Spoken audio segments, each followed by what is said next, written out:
Madilim. Good morning, Katimsu. Mag-gym ako. Ando na si M, pumasok na. Ang likot. Ang dilim. So dark. Dami ko naman pimples. Madilim-dilim pa.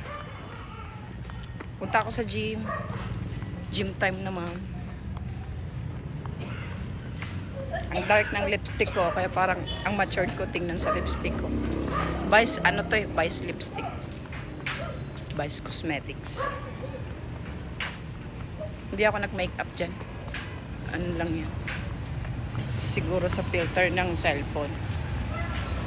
Dito na ako sa may malapit sa palengke.